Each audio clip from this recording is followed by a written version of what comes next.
Yo, what's up guys? So today we are gonna see, what if Naruto was in Game of Thrones and falls in love with Queen Elia Martell, part 1. Hope you'll enjoy this video. So before we start, go check out the author of this fanfic crazyrajat, link is in the description, and also subscribe to my channel, and like this video.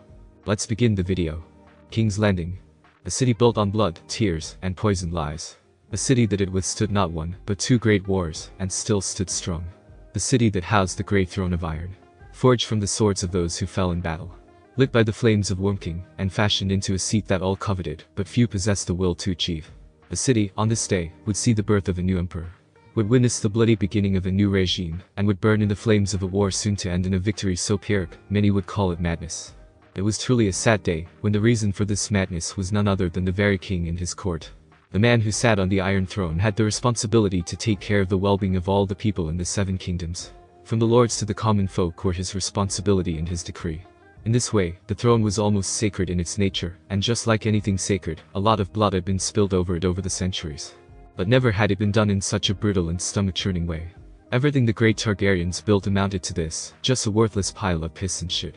Aegon Targaryen must be turning in his grave to see his beloved city, his crown jewel, reduced to this.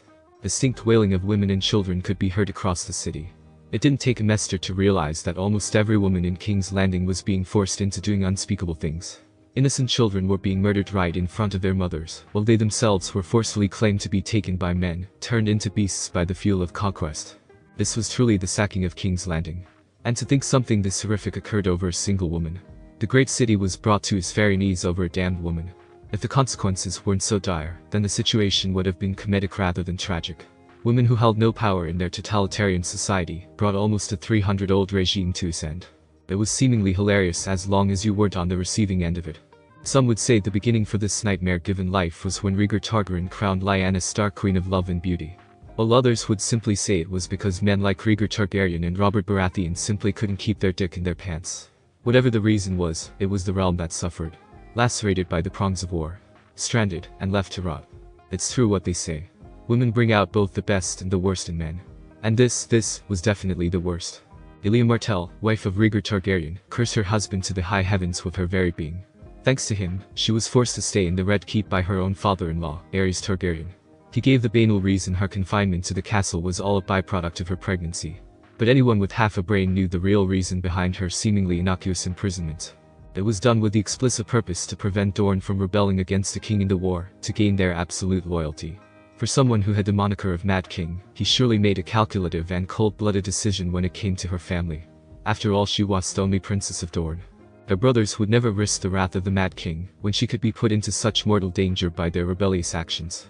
It wasn't meant to end like this, Elia raged in her mind. She was meant to be the Queen of Westeros, ruling the Seven Kingdoms alongside her husband. But now she was reduced to nothing more than a political hostage, a pawn to be used by the Targaryens as they saw fit. How depressing. She mused, her downcast eyes dulling her prideful visage. Making it worse, her dreams were crushed by her own husband. Her supposed Belvedere should have been there for her all the way had left her for Lyanna Stark without a second thought, inciting this ridiculous war. It was bearable, after all they didn't marry out of love. Their union was merely political. But he didn't just leave her, he also discarded his own children to a fate so undetermined, as if they were nothing more than bastards. She would never forgive him for that. Never. Not in this life or the next. She had given birth to little Rhaenys and Aegon for him at a very personal cost. The birth of Aegon had wrecked her body, leaving it weak and frail.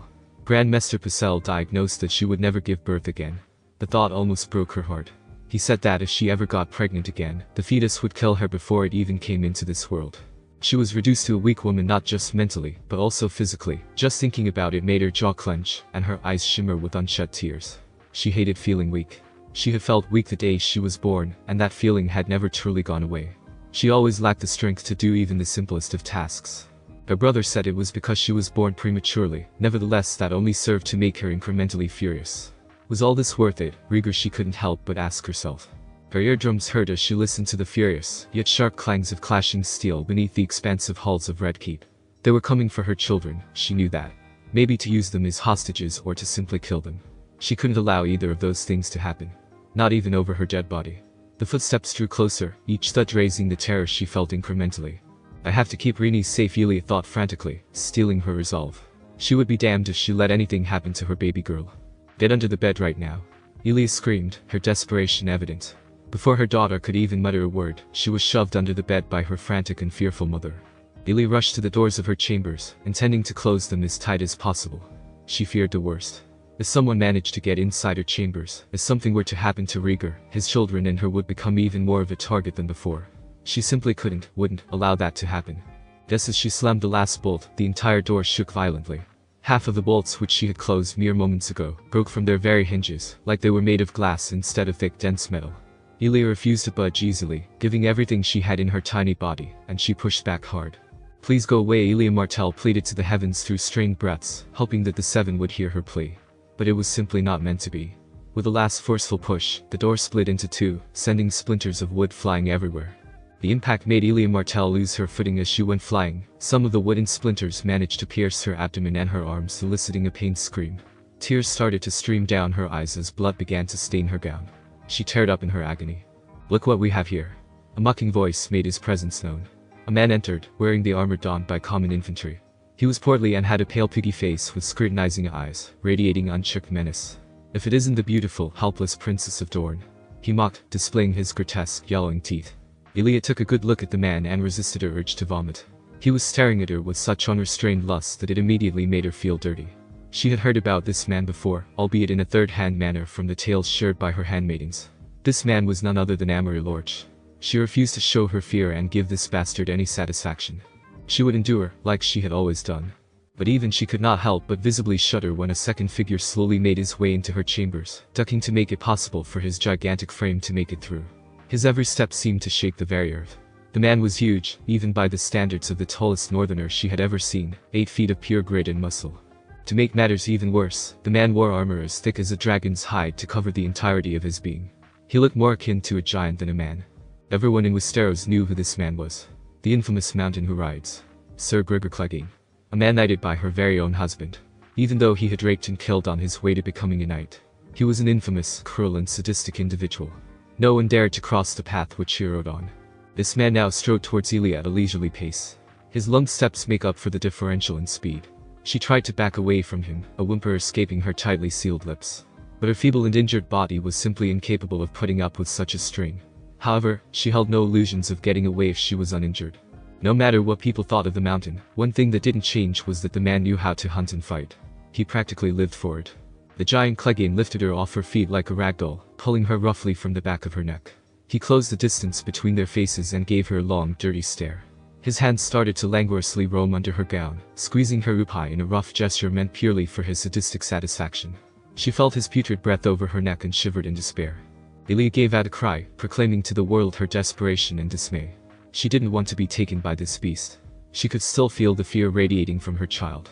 She had an inkling of what was in store for her children when they were done with her. And it wasn't the comparatively kinder fate of a hostage. Else, it wouldn't be the mountain who would have made his way to her. "I don't want anything, just save my baby girl," Elia screamed out to both the new and the old gods. For the second time in a span of few minutes, she pleaded. But they didn't answer her prayers, they never had, and they never would. Amory Lorch continued to watch, his lecherous eyes roaming over the woman's body, as she was molested by the hulking man. He was about to join the fun the mountain was partaking in when he heard a shrill, squeaking sound. Specifically, the sound of someone young, whimpering. It was the voice of a child, coming from under the bed. He had been ordered by his liege Lord Tywin Lannister, to kill all the royal children. He didn't know the reason behind it, nor did he bother to ask them, but he was going to do it anyway. With that thought in mind, Amory rushed under the bed and pulled Rhaenys Targaryen from her hiding place. The little girl couldn't help but squeal because of the pain. Elia watched helplessly as her daughter was dragged around. Her horror mounted when Lorch took out his sword and swung at her child. "No!" A scream tore itself out from her throat even as she was molested, which earned her a ringing slap to her face, courtesy the mountain. She tried to run towards her daughter, but was caught by the giant once again as he started to tear at her clothes. Elia didn't care, she only watched in terror as the sword descended slowly towards her daughter. It would take only one strike to kill her, and she could do nothing to stop it. "That's enough."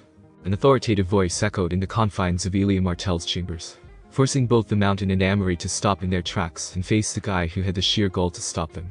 The little girl, during the brief moment, managed to scramble off to her mother, who was now hugging her for what she was worth. "Fuck off from here, you little runt, and I'll think twice about smashing your puny head in." For the first time, the mountain spoke. His voice was gruff and enraged. The mountain wasn't just pissed. No sir, he was beyond pissed.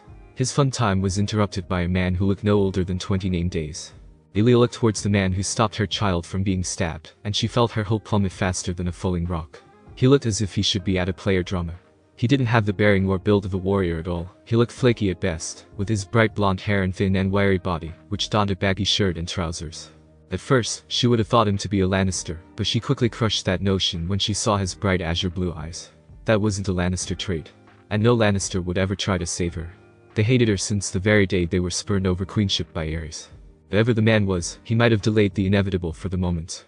But there was not a way in 7 hells he would be able to defeat a brute like the Mountain, or even Lorch for that matter. He looked feminine, nothing like a warrior should be. She could even see him shaking. Fear returned to Elia with a vengeance. Vickers arrived in Westeros only a few months ago, and in a very unnatural way. That was the easiest way to explain his entire situation.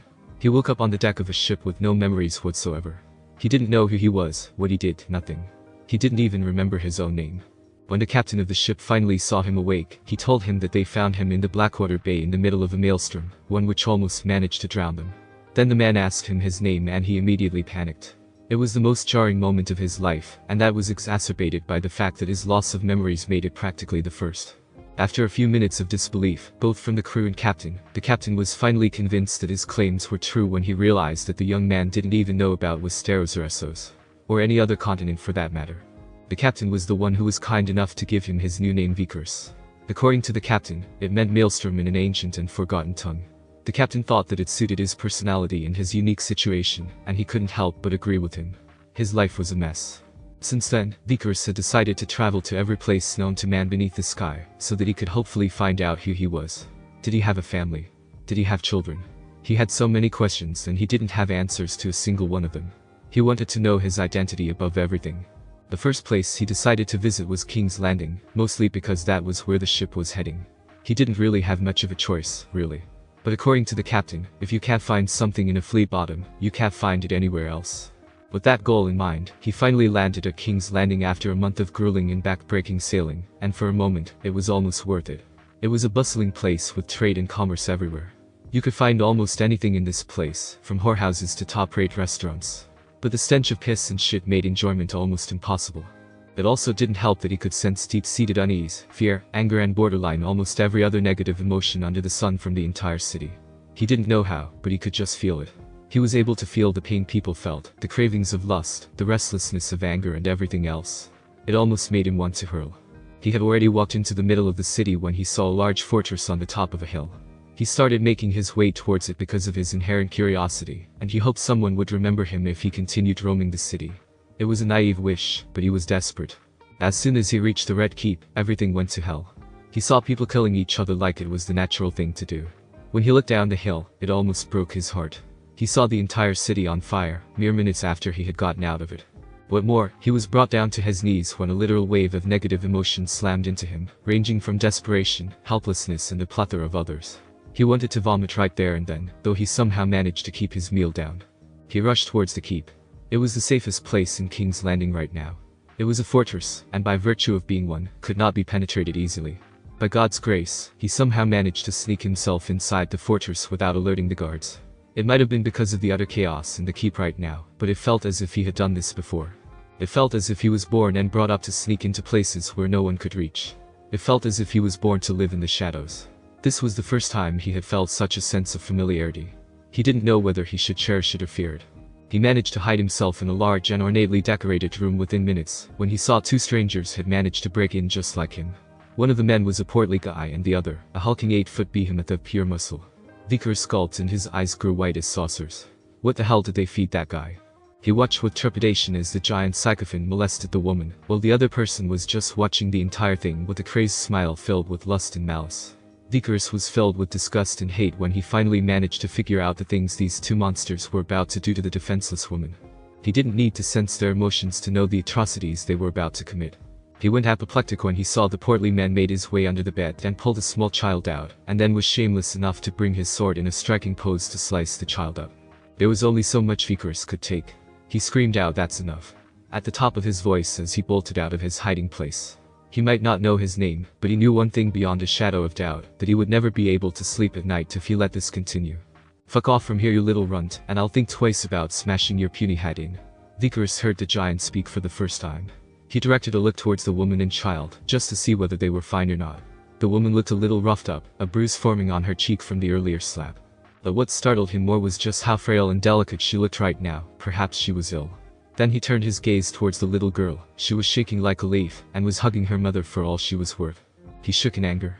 He knew that he should be scared as well, since he had no memorable form of training, nor did he have amazing strength. But there wasn't a way in hell that he was going to let these two jocks have their way with a woman, and kill a child right in front of him. It's you two who need to get out of here, Vickers stated while gritting his teeth. He somehow managed to find the necessary strength of will to glare at them. The mountain snarled and rushed towards Vickers in a sprint. It was intimidating to see an 8-foot-tall giant rush towards a person. Even worse when the said person was you. The ground shook, the ceiling creaked in abject strain, and felt as if a rhino was charging at him. Not that a rhino was much more dangerous than a man with a sword as long as him. Vickers' heart started to pace. He was able to hear the blood flowing through his veins as his heart slowly beat. A bead of sweat rushed down from his forehead to his cheek. Then suddenly, the flow of time slowed. He was able to see the mountain charge at him. He was able to see everything. He was able to see a mosquito flapping its wings at a distance. He was able to see the slight and minute flexes of muscles as the giant of a man charged at him. It was a sensory orgasm. He is so slow. Vickers thought as the realization dawned on him. In an instant, with the speed of wind, Vickers ducked under the punch of the giant, and then he did something which had everyone in the room gaping at him, due to the sheer incredulity and the mere impossibility of his feat. Vickers lifted the giant, using the man's very own speed to throw him across the chamber. That day, the mountain knew flight for one singular second before he hit his head on a tapestry and went down for the count. It only took one well-placed head to bring the fearsome man down. It was comical at best. Elia felt her jaw drop at what the feminine and flaky-looking man did. One of the strongest knights in the entirety of Westeros was defeated like he was nothing more than a drunk brawler facing an experienced knight. And this was done by a peasant no less. Her musing was interrupted when she heard a roar from Amory. "You little cunt. I am going to slice you up." Sir Amory Lorch roared in a fit of rage as he charged at Vickers with his sword drawn, fully intending to slice the man in front of him. Vickers simply sidestepped and maneuvered himself inside his opponent's guard, striking him with a debilitating blow to his ribs. Amory gurgled and bile poured out of his mouth in spurts. He felt his armor dent as 3 of his ribs broke in a single punch. Elia cringed at the sounds of his bones snapping like twigs. But the man didn't stop there. In a beautiful display of skill and speed, he managed to disarm Amory in the flip side, grabbing Amory's sword and slashing through his torso multiple times within the span of a single second. Amory Lorch just looked at him in disbelief and shock, before he just simply crumpled like paper due to the extent of his injuries. Vickers himself was shocked beyond belief. "How did I do that?" he screamed out in his mind as he started taking in deep breaths. He had assumed that he wouldn't come out alive from this confrontation, but he had surprised himself. It felt as if he had done this before. As if he had done this countless times. The entire exchange had occurred before he even realized what he had even done. It was as if his body moved on its own to protect itself. Vickers couldn't help but question himself as he stared at his shaking hands. However, he wasn't the only one who was having the same thoughts. Elia was giving the mysterious guy a very hard look through her teary eyes. She had a feeling that starting today, everything had changed because of the one singular person standing right in front of her. "Who are you?" Vickers turned to Elia lying on the floor, who was still wrapped in the tight embrace of her little Rhaenys, who seemed lost for words after the events that took place. Elia found herself spellbound as Naruto reached out his hand to her. She flinched away in a reflexive response, her features tense with the anticipation of his next movement. Vickers noticed the change in her countenance and retracted his hand. Instinctively, he bent down, crouching beside her on the floor, trying to assuage a calmer response this time around. His blue eyes bore into her doe-black eyes, and he sighed, "Do you trust me?" As the question sunk into her mind, Vickers could see the uncertainty on her face. She tried willing her mind into understanding what exactly had just happened. "You just beat the shit out of 2 monstrous men like they were stable boys. How the fuck should I trust you? You came out of nowhere," she thought frantically to herself. Every fiber of her existence told her that this was a dangerous man, a man not to be meddled with, and all she knew in that moment was that her and her daughter's life were now in his hands, and she was just as helpless as she was a moment ago. Choosing the most diplomatic response, she proceeded to bleakly nod her head in an assertive manner, convincing herself that if she wanted to make it alive out of King's Landing, then this man was her only shot. But Vickers could sense that something was off, that she was lying. For a second, he was reminded of that time in King's Landing when he had this familiar feeling of consciousness of other people's emotions. His hands reached around to cup her cheeks and she recoiled from his touch. He immediately pulled his hands away. "Look, I know that you don't trust me." It was the wrong thing to ask. "But right now, time is against us and I need you to work with me. Whoever you are, these people want you and your children dead. Any moment now, knights would march in and I can't help you if there doesn't exist even a semblance of trust. Right now, we need to work with each other, not against each other. Do you understand me? There was something about this man which struck her. His words were plain as day, and she knew that he was right. She looked down into the eyes of her child which held terror in them, and she knew what she had to do. Her jaw tensed and she scoffed through her clenched teeth. For now. Yes. Icarus inwardly thought, God, I saved this woman's life, and this is the thanks I get. But this coming from a frail woman who was almost raped just moments ago. Her ardent gestures, and her tough, unrelenting response, almost made her seem intimidating, and he couldn't help but respect her for it.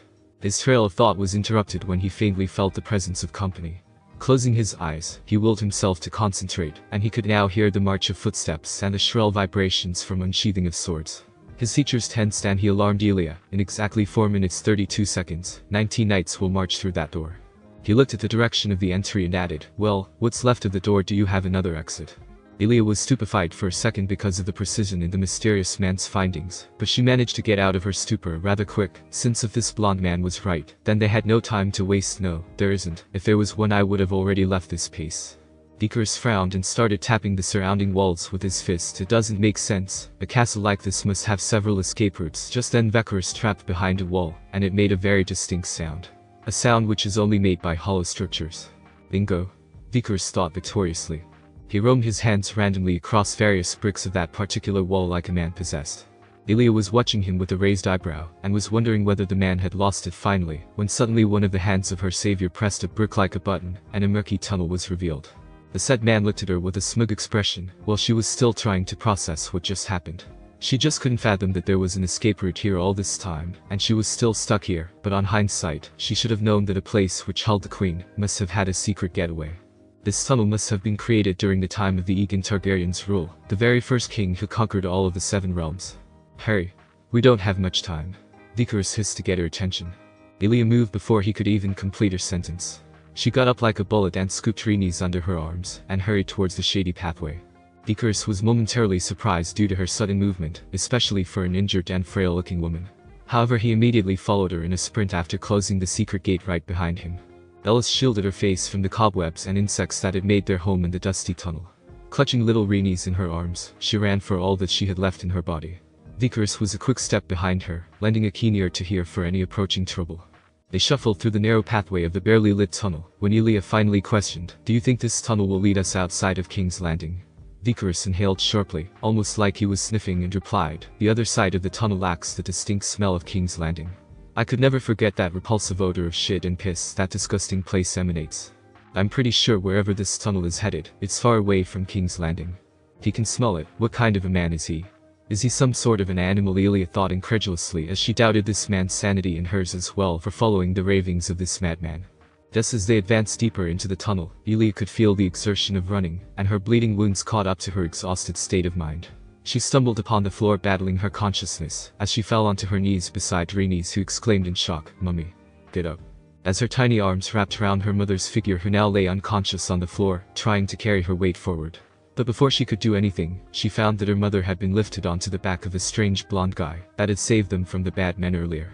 Just as Icarus reached out to Rhaenys, she backed away from him. Fear was clear in her eyes. It almost broke Icarus's heart to see an expression like that on such a young girl. He knew that he was basically new to this world, but he couldn't help but feel that there was something really wrong with this world. Knights, lords and kings shouldn't be so ready to commit atrocities like that. Everything about this world felt wrong. It felt as if nature was screaming at him for help. It felt as if he was able to feel the pain and helplessness of this world because of the constant conflict between its inhabitants. Above all, he felt as if the world was getting colder by every minute. Icarus gave a disarming smile to the child and spoke gently. "Don't be afraid, I won't let anything harm you or your mother." Then he gave a massive grin and said resolutely, "It's the promise of a lifetime." As if the very forces of the gods won't be able to stop him. Rhaenys, perhaps for the first time in her life, felt safe before somebody other than her mother.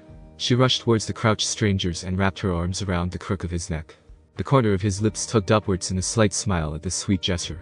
He picked her up gently and dashed through the tunnel. Time is of the essence of Icarus thought grimly as he was running with the mother and daughter duo on his back and front respectively. If Icarus would have paid attention to the surroundings zipping around him, then he would have had the same childish, dumbfounded expression like Rhaenys.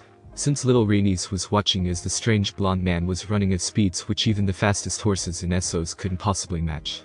Elia woke up with a gasp. These days she always rose up because of a nightmare. She blamed such happenstance to war and the constant threat to her and her children's lives. The lack of support from her husband didn't help her predicament. She had been all alone when her husband decided to stupidly fall in love with another man's betrothed while he was still married to her.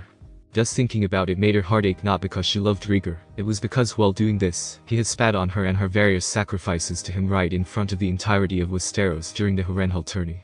Elia, after her minor monologue, started to search frantically for her daughter Rhaenys.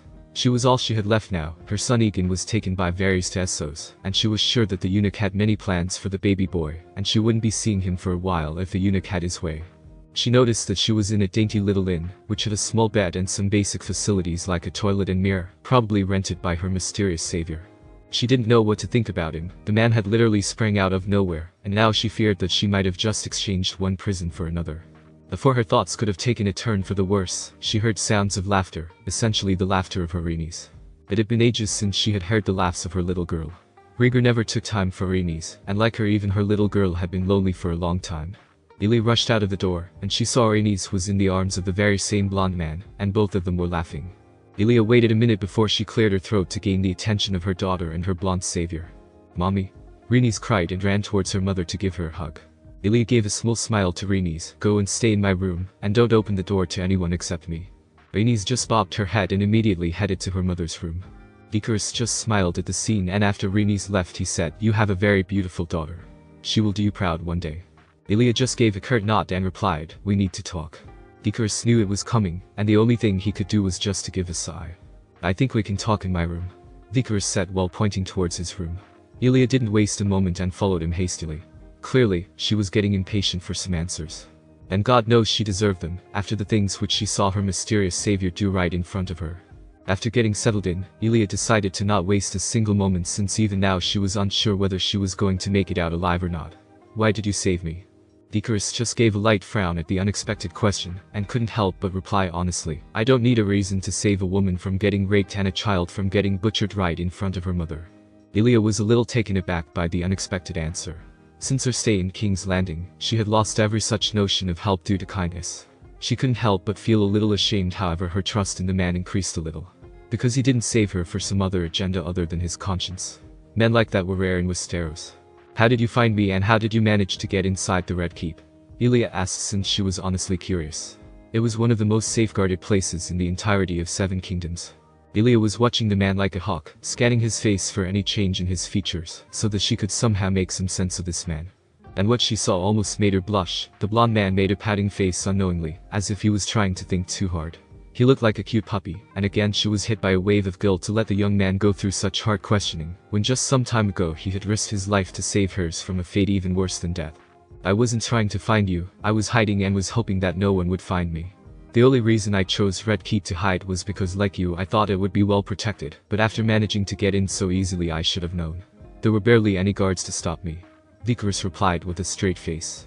Elia again opened her mouth to ask another question, but was immediately interrupted by the said man. "I have some questions too, like for instance, what's your name? Why do those people in golden armor want to kill you? Because as of now the only thing I know is that you are a woman and you have a daughter." Elia's eyes widened as she gaped at the man. How can anyone in Westeros not know who I am? She couldn't help but think repeatedly about that. She had already lost her voice because of just a simple question which she never thought that she would have to answer to anyone. Elias's eyes immediately narrowed as she searched for any sort of deception from the said man, while this man looked right back at her without any sort of discomfort. She didn't see a single sign of the said deception. "He really doesn't know who I am," she screamed in her mind again, because she didn't know what to think anymore. "It's not that difficult, you know, you can at least tell me your name." "I will go first. My name is Viserys," he managed to say somewhat awkwardly, as if his very name was foreign to himself. Elia was still staring at him with a dumbfounded expression, though somehow she managed to find her voice. All those lessons from the Septas were being used in full force right now. Viserys Elia pronounced the said man's name for the very first time, and she couldn't help but think of it as a very weird name. "My name is Elia Martell, and my daughter who you saved is named Rhaenys." Viserys didn't miss the sarcasm and the exasperation she used in the tone to answer his simple question.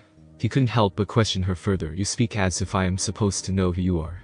All the lessons from the Septas went straight to hell. Elia's face immediately changed from somewhat calm to downright incredulous and a tad bit indignant. She screamed out, "Of course you are supposed to know me. I was supposed to be the next queen of the Seven Kingdoms." Her scream immediately died on her throat when she saw the man flinch. She immediately gave out an apology. I am sorry. I didn't mean to sound ungrateful. I was just taken aback. Icarus just gave a slight nod to show that he accepted her apology. Whereas Elia just couldn't help but feel downright terrible. She had been haranguing this man since the start of the conversation with her suspicions and her anger. She was projecting her anger on her not so fortunate situation on the man who saved her. Way to make a first impression. Elia chastised herself. The craze was still staring at her and gave a small smile, and tried his level best to change the subject by changing it to her apparent safety. You don't have to worry now, we are now quite far from King's Landing.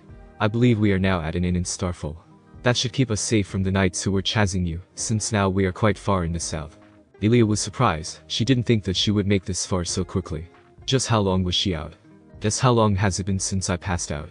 Elia asked in a little panic. She wanted the answer to that immediately. Just a few hours, maybe 3 or 4 at max. Icarus grounded out calmly.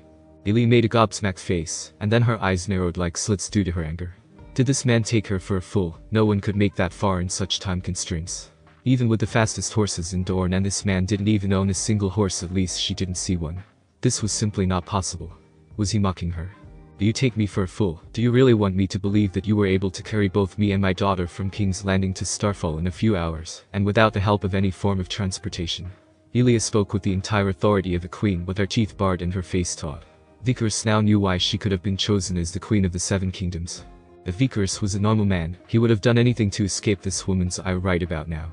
However, Icarus didn't even flinch, as if he had gone through glares and threats from people far more dangerous than her, and Elia Martell didn't fail to notice that. She had been playing the Game of Thrones for quite some time now, and she had almost developed a primal sense to read people who had real power, otherwise she wouldn't have survived this long in that cesspool. Believe what you will, Lady Elia Martell, because I have no obligations whatsoever to answer you. I believe I have already answered enough of your queries. Icarus said with a blank face, barely showing any emotions on her little outbursts, and then he went and opened his door, showing her the way out of his room. Elia was shocked and surprised at first, and that was the only expression she had worn from the start of this conversation, but then she gave a hard look at Icarus, who returned the favor with his own blank expression. I will find all your secrets, Icarus, it's only a matter of time. Someone like you can't hide from people for long, especially after you saved me. Elia thought with as much determination her frail body could allow. She felt bad to treat him with suspicion, but she couldn't help it. This man had managed to sneak into one of the most secure places in King's Landing, the Red Keep, and then he managed to single-handedly beat Amaryl Lorch, and not to mention the mountain. He did that without receiving a single scratch. Then he had predicted the arrival of the Lannister Knights way before they actually appeared, like he was able to sense them, and finally he claimed to somehow bring her and her child from the Red Keep to Starfall, within a matter of few hours. She couldn't help but feel intimidated and be afraid of him, but this was the same man who had selflessly came in between her and the false knights, to save her from any kind of harm, when he himself was scared for his life. She knew he was afraid because the moment before the fight started she actually saw him trembling, but then he somehow crushed those bastards. And he did all that just because he couldn't watch a woman and a child get hurt. In a sea full of heartless and cruel men, he was a good man, and she had somehow angered him enough to be escorted out of his chambers like some petulant child. But she wasn't going to give up that easily. Not a fucking way that is going to happen. She slowly walked out of his room, but not before mumbling a small apology. However, before she could take her leave and hide her embarrassment, he held her back by a gentle grip on her arm. Look, I don't know how to say this, but I meant everything which I said back in the Red Keep. I wouldn't harm you or your child in any way. I give you my word. Icarus paused for a moment to take a long breath, and mumbled in a weak tone, since you are the only one I know in Westeros. Icarus hoped that she didn't hear that, but he wasn't going to be allowed such a mercy, since Elia heard him clear and sound, but she didn't dare question him, because she didn't want to push her luck any further, after safely sending back to your place, wherever it is. I will go my way and you will never see me again. If that is what you want. Icarus finished awkwardly in a melancholic expression. Elia just looked at him stupefied because of the blonde man's recent confession. She couldn't help but think, does he think of her so conceited that I wouldn't want to be in the presence of my own savior? You're mistaken, very mistaken, if you think that I want you out of my life after you have done protecting me. Elia said sternly so that he would never have such doubts ever again. She didn't want him to have such dark thoughts about her. However, I wanted to know more about the man who saved me. Elia finished while looking as regal as possible and disappeared into her chambers. I would also like to find out more about myself too. Icarus woke up with a gasp. His entire body was covered with sweat. Tears shimmered in his eyes, yet he refused to shed them, as he gasped for breath. Dreams, Icarus always hated them because he never experienced a good one. There was just so much bloodshed in them that mere words could never do them justice. But this particular one was the nastiest he had ever experienced in the last 3 months. He saw his death. He was killed as a boy of mere 13 shoved a lightning-covered fist through his chest. Icarus shook his head at the impossibility of the dream. Magic didn't exist in this world, but then why did it feel so real? Why? Icarus's eyes widened in panic as he heard a faint scream from the room beside him. Icarus ran, his dream all but forgotten. Please be safe. Icarus almost broke Elia's chamber's door in his hurry. Elia was taking small breaths. It seemed as if she was in pain, yet her eyes were closed. Tears flowed out of her eyes like a fountain. She was suffering through a nightmare just like him, and a particularly nasty one at that. It didn't take a genius to figure that out.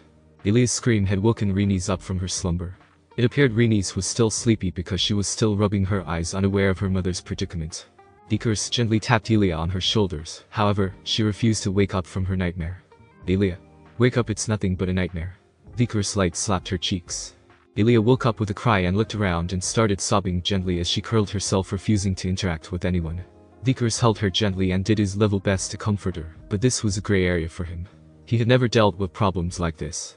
Heck, he could barely deal with his own nightmares. It's okay, Elia, it was just a nightmare. Everything's fine. Icarus consoled her repeatedly while rubbing her back. It's all my fault, all this happened because of me. Elia spoke with a haunted look. Icarus didn't dare stop her.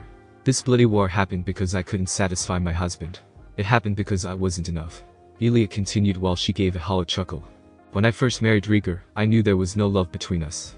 It was a marriage of convenience, and I had no delusions of me being more beautiful than Lyanna. But was it really worth starting a war over? And was it really worth it to expose our children to untold danger? Elia almost screamed the part out, barely managing to hold it in, so that she didn't wake up.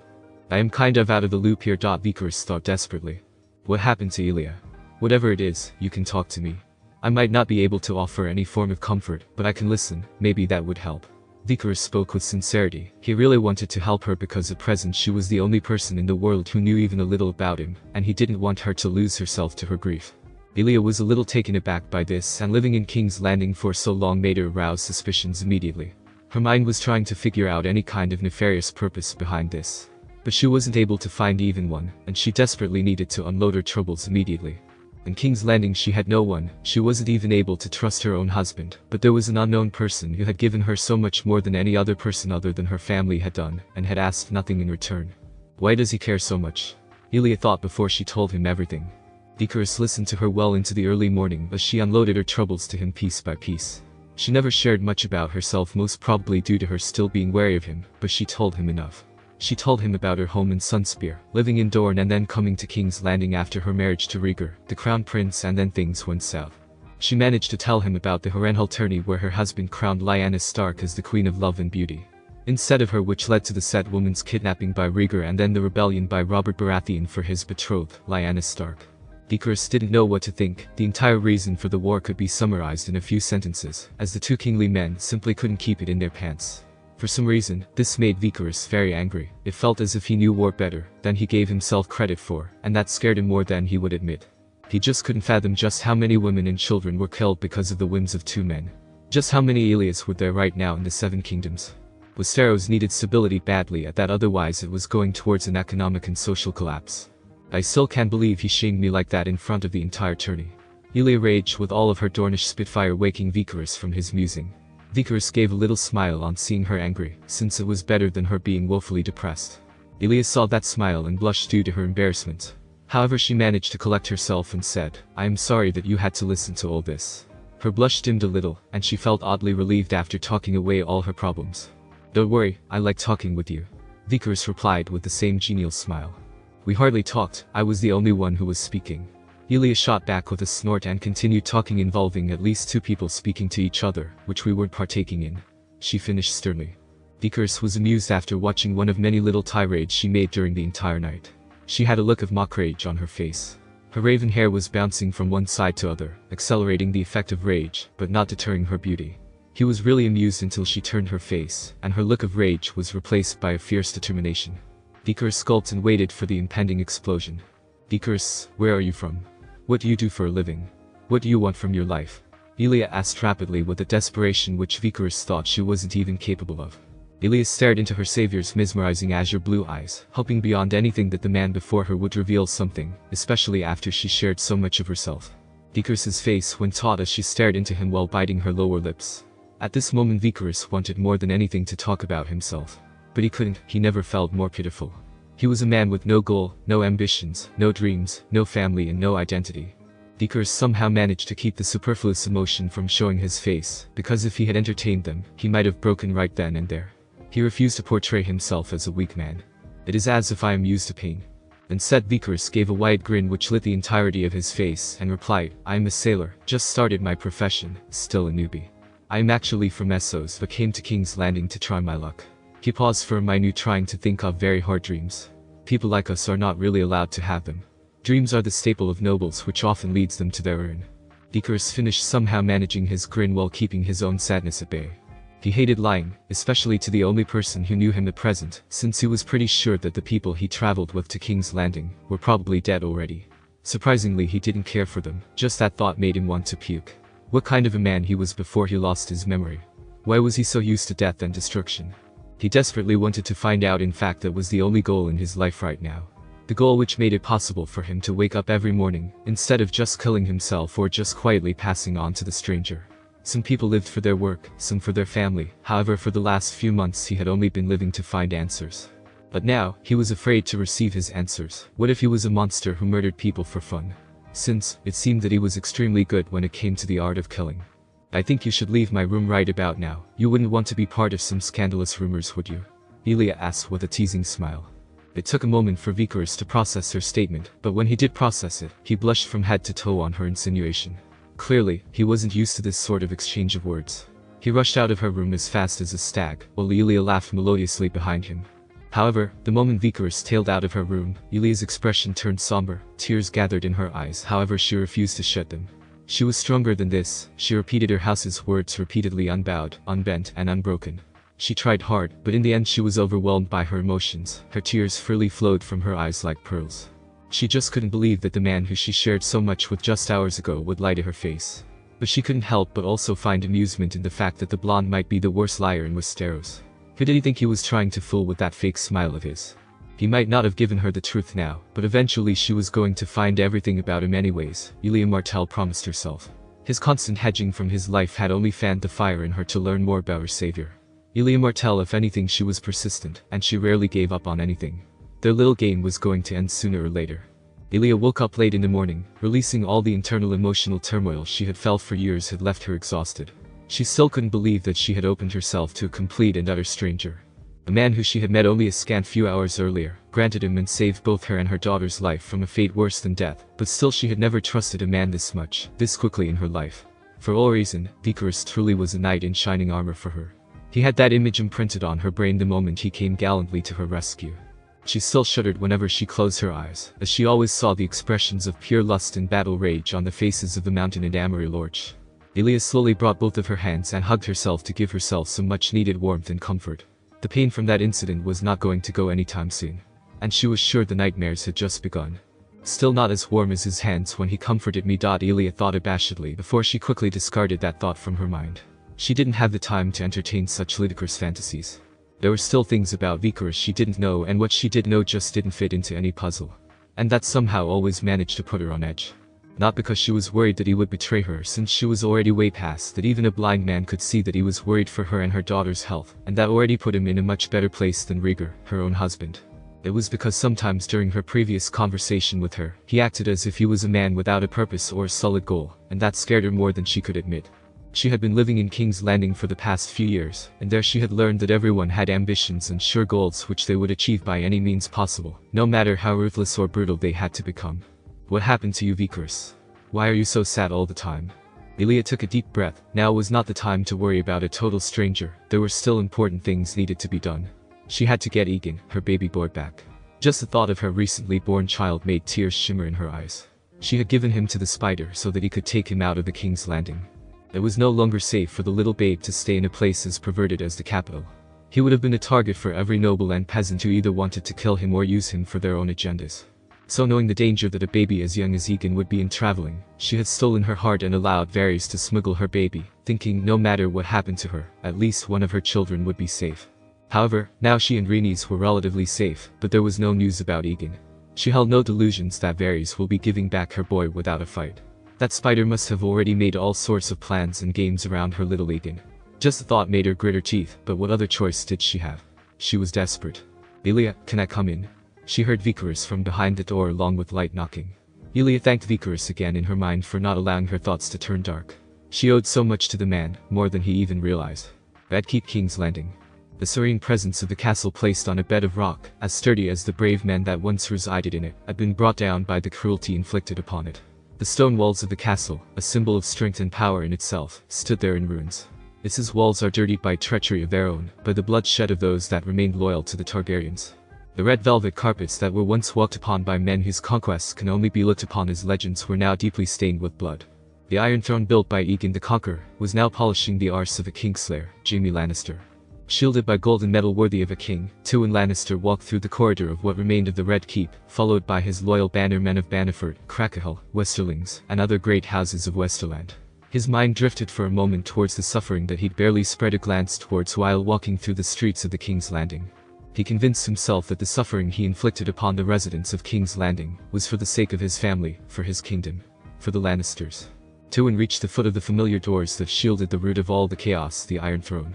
With a deep breath, he thrust his foot against the door, which yielded to his power, promptly opening to reveal a silhouette sitting at the edge of the steps that led up to the Iron Throne, the figure partly guarded by shadows, only to avow a rueful smile that played on his lips, before he looked up to greet the Lord standing at the doorsill with a cavalcade of men at his foot. "Father," he spoke with his arms drawn out in mockery, "welcome to the Red Keep." Tywin gave a hint of recognition before totally disregarding his own blood. His features set to stone, only giving way to a light scowl that furrowed his brows. "Where is the queen and her 2 children?" If Jaime was hurt by his father's lack of concern, he didn't express it. "They have escaped," Jaime replied with a hint of amusement, missing the grimace that swept Tywin's face. "Some say that she was helped by a man. Not even the mountain could stop him. Swift as the wind, stern as a rock. Some even say that he was blessed by the gods." Now there was a notable sneer marring Tywin Lannister's features, instantly instilling fear in his following bannermen that shuffled back, to avoid their Lord Paramount's wrath. After all, this was the man who had utterly destroyed 2 families' reign in Tarbeck without a second thought, for daring to stand against him. For daring to tarnish the name of Lannisters. He should know better than to believe in the superstitions of common men. "We are the Lannisters, and we do not believe in heresy. I want ravens to be sent to every castle till Dornish marches to capture or kill the man who is with Elia Martell and her children. Let it be known that if any harm is to come to the queen or the children, a grave punishment will be inevitable. I will discipline them myself."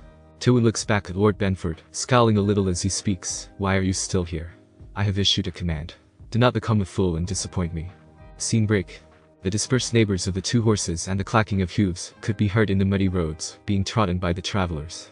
The black horse was being ridden by a single man who was wearing a hood to hide his features, whereas the other horse was white as snow, and was being ridden by a petite woman and a child with distinguished silvery white hair, who was looking into passing scenery excitedly and occasionally giggling merrily.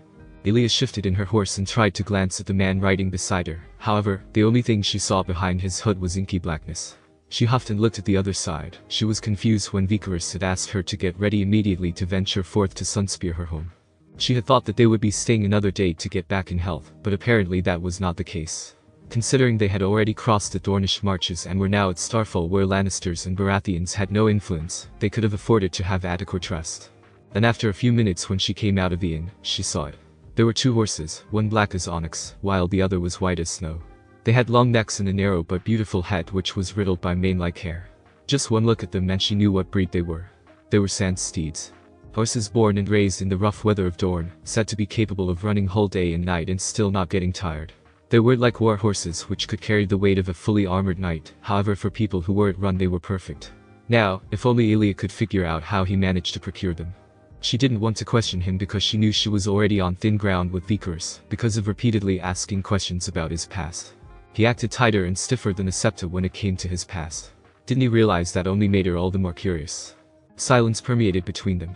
Elia didn't like it one bit. Even Rhaenys could feel the wrongness in the air. She watched as her savior slowly brought his steed towards her and whispered, "Do not react, just calmly listen to me." Elia stiffened momentarily, but then she hastily covered her apprehension and nodded. "We are surrounded. They are not wearing any notable armor. Maybe they are bandits," Vicaris stated calmly. "Great. We are not even out of Starfall, and we are already being attacked by bandits and brigands." Elia thought dryly within the confines of her mind. She tightened her hold on her only daughter. "How many are there?" Elia questioned immediately, knowing that Vicaris wasn't normally even by her imaginative stretch, and might actually know the answer to her question, since he had done something similar during the incidents in Red Keep. She was still trying to wrap her head around that one. She just simply didn't have enough time to process everything. 27. Vickers replied again as if he was just discussing weather. Elia looked at her hooded savior with horror as her stomach dropped, and her throat went dry. She knew beyond doubt that this was the end of them. This bandit group was as big as small platoons of soldiers. Even if the bandits didn't have castle-forged armors and swords, there was no way they would be able to fight all of them by just having a single able-bodied fighter. They stood no chance. Elia herself was no good when it came to a fight. She herself has always been weak when it came to physicality. The results of her being born prematurely according to the... Was this how she was going to die? Killed by a bandit, she would have rather been killed by a Lannister. Elia felt a hand on her shoulder giving a gentle squeeze, immediately breaking her from her dark thoughts yet again.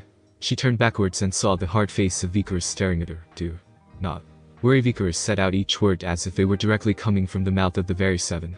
Remember what I promised, I wouldn't let anyone hurt you, Arenes, he said as he stared into her eyes, daring her to doubt him.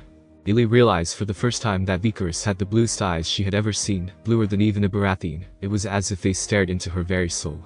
She found a strength in them which she had never seen in any man before.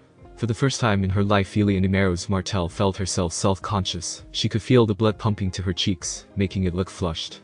She didn't dare stare into those eyes anymore, even though Elia knew she wouldn't mind doing just that for ages. Instead, she hugged her daughter even harder despite little constant protests. Rhaenys didn't like to be used as a stuffed animal, even by her own mother. She was a princess, not a toy. When it begins, close your daughter's eyes. I don't want her to see this. Elia just gave a nod in confirmation, and prepared herself for the inevitable clash. After a few minutes they heard a rustle, and just like Vickers said, they were surrounded by an entire platoon of bandits, some snarling, some growling with their yellow teeth, while brandishing their crude swords and knives. Vickers stared at them from behind his hut and came to one single conclusion. Scum. The lot of them, lowest of the lowest trashes. He hated his ability to feel emotions now more than ever, because the things which he felt from these animals were best left unsaid. Elia immediately closed Rhaenys' eyes with her hands, not wanting her to be addressed by looks of unrestrained lust and brutality, which was to surely follow. Elia also shuddered a little, remembering the looks of Amaryl Larch and Mountain. She refused to call them sir because they were no knights. Kill them. Kill them all. Elia whimpered. Her eyes were bloodshot. She stood strong, unbent and unbroken, keeping true to her house's namesake. Vickers just gave her a sidelong glance from her hut and dashed towards them, not even bothering with the pre-fight pleasantries. These men were not worthy of such honor. Before the leader of the pack could even taunt, Vickers was already beside him with his knife, and slit his throat in a swift swing. The rest of the bandits went into a momentary shock, but soon they managed to get their bearings. One of them tried to punch Vickers from behind, but like a wraith, Vickers simply caught the bandit's arm in a lock, and in a swift motion, broke the entire arm, and gave two hard punches, one in the ribs and another in the stomach. The bandit gave a soundless scream, and he just fell into the hard, unforgiving ground, never to move again. Another 5 of them charged, some with swords, others just with their fists or maces. Vickers just gave a glance and then threw his knife at one of them. The knife flew through and buried itself deep within the eye socket of one of the scums. The rest 4 of the bandits didn't even stop, knowing already that their comrade was dead. They attacked him repeatedly with swords, knives, their fists, but none seemed to connect. He was like a stream, pliant but a force to be reckoned with. It was as if Vickers wasn't even trying to fight. It was as if he was dancing to a soundless tune, and when the tune finished, the stage was painted red with blood. To him, it was an art. A play, so to speak. Their opponent grunted as he moved in an unreal swiftness. He hit a bandit to his right, immediately disarming him, and then using the discarded sword, he bisected the other 2 bandits from waist down in a single smooth swing. Vickers himself showed a little surprise because this was the first time he had felt that he was at home. This place, this Westeros, always felt foreign to him. However, when he was fighting, it felt as if he was truly free. Here he was the king. None stood above him. Scene break. Elia Martell had attended a lot of tourneys and in her turn had seen a lot of knights trying to best each other in melee and jousts, but none have ever come close to the skill or efficiency of Vickers. She has seen Sir Arthur Dayne, Barristan Selmy, and the likes of Jaime Lannister fight, but they were nothing compared to Vickers. He fought like the very warrior she and most of Westeros worshipped. No wonder he had managed to stop those Lannister dogs. They never stood a chance against his unnatural swiftness and precision. Nothing seemed to touch him. The bandits might as well have been mere children before the skill and brutality of Vickers. She watched as their number dwindled one by one, none coming even close to her Rhaenys. This was the man who had rescued her. He was an utter monster on the battlefield. Elia watched as the number of bandits, which were upwards of 20, dwindled down to a single, lone person. She saw one bandit try to crawl away from Vickers while bleeding from what was left of his legs. "You demon! Stay away from me," the bandit crowed. Fear was the very anthem on his expressions. Elia watched as Vickers slowly walked towards the bandit with the gate. His face was empty, that was all Elia could come up with to describe his expression. He had no emotions to speak of as he killed his enemies. It was as if he was a trained killer, his eyes were cold and emotionless. He felt something out of this world. An anomaly. Elia shivered as she saw Vickers plunge a sword into the bandit's heart. It felt so precise, so accurate, his action held no wasted movements whatsoever. Even someone uninitiated in the arts of warfare could tell that, his actions were that precise. "Who are you, Vickers?" Elia thought for the umpteenth time. She was even tired of asking the same question again and again, and she knew she would be asking the same thing until she got her answers. "They have come, Elia, knights of your house."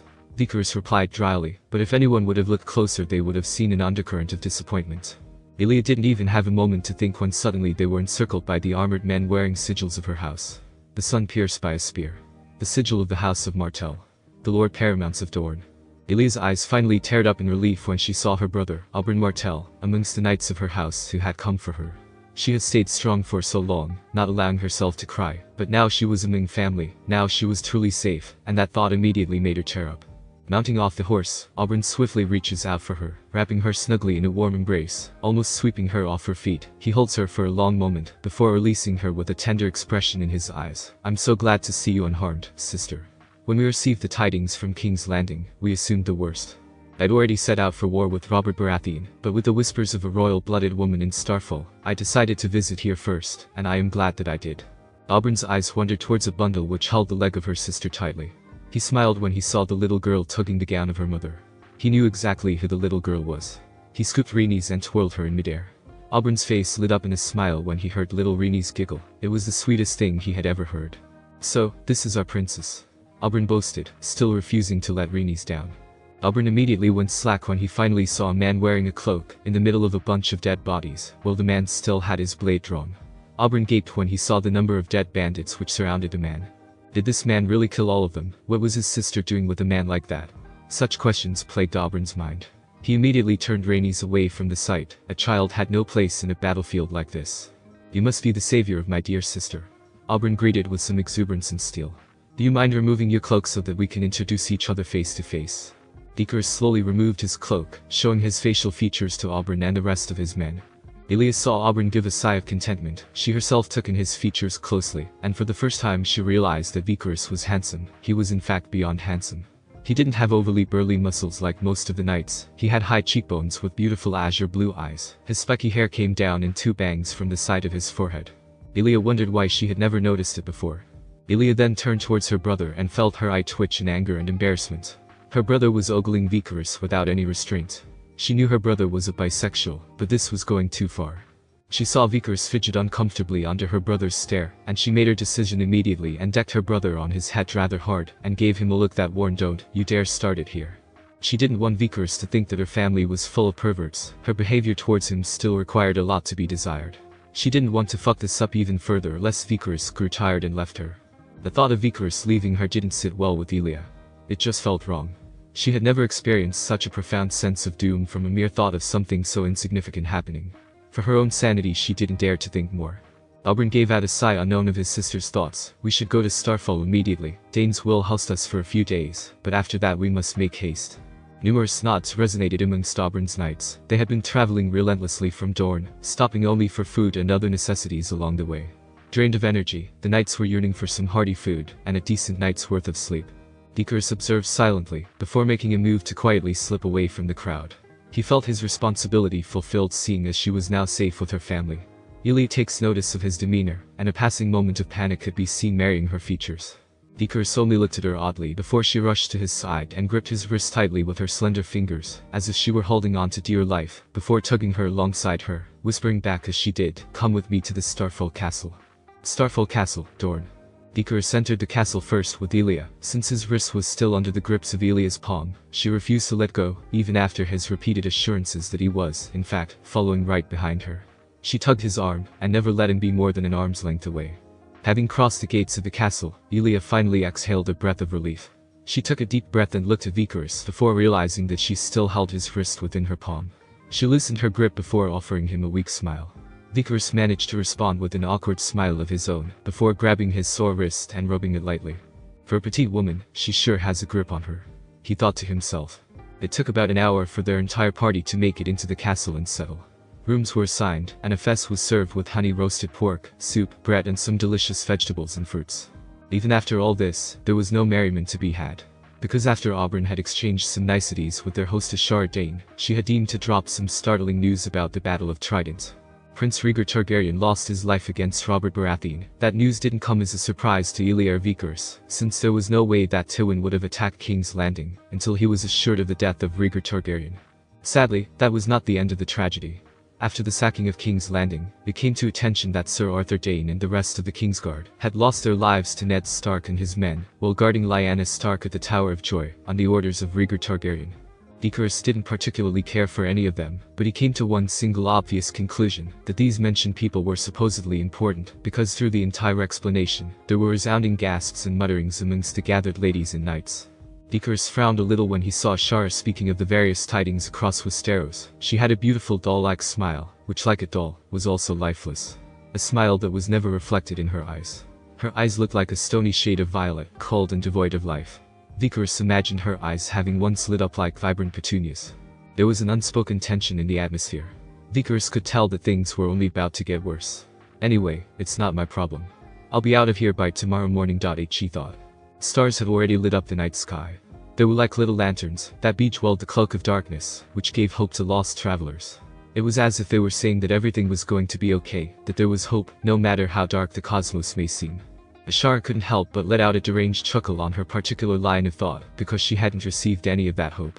She had lost everything in this war. She had lost her lover to Tully. Her dear brother lost because of his own sense of honor. Her parents are now dead. All that she had left was a little sister that would soon be fostered at another family. She had no one left to call her own. How did things turn out like this? She asked herself, not expecting to know the answer. She dragged herself to the top of the tallest tower in Starfall, known as the Palestone Sword. She hugged her slender frame and took a deep breath with great effort, closing her eyes as she did. She tilted her head back, her fingers now caressing the side of her neck, warming herself up. Winter is coming, she thought again before slowly opening her eyes to gaze up at the stars. And just for a moment, she felt at peace. Looking up at the stars gave her a sense of diminishing ache in her heart. She inhaled deeply again, before looking straight ahead, at the lands surrounding the castle. From all the way up here, she could see everything. And she did while slowly ascending the steps of the ledge, until she was at the very threshold. She looked down for a moment and her body swayed, her heart thumping just the slightest bit faster at the thought of what she was about to do. Don't do it. She thought for a second that it was her own conscience speaking. Don't do it. She heard again, from a stern voice. Almost as if the voice was ordering her so.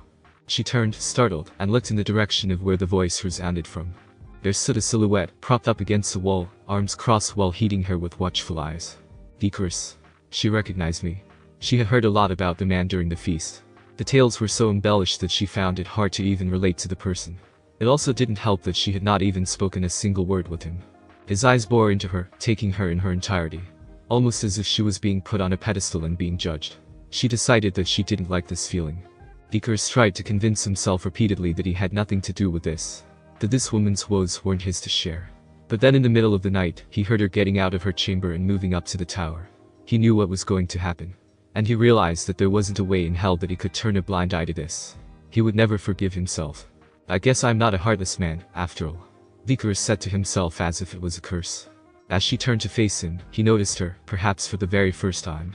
A lacy white nightgown flowed around her majestically in the wind, almost as if it was a cloak of snow mending to her will, and framing her supple figure in a delicate manner. Her raven black tresses framed her sculpted features, a few strands escaping to get caught between her cored lips. Her initially lilac eyes were now back to their steely coldness, although the thin streaks of tears down her cheek couldn't be missed. Her lip quivered lightly.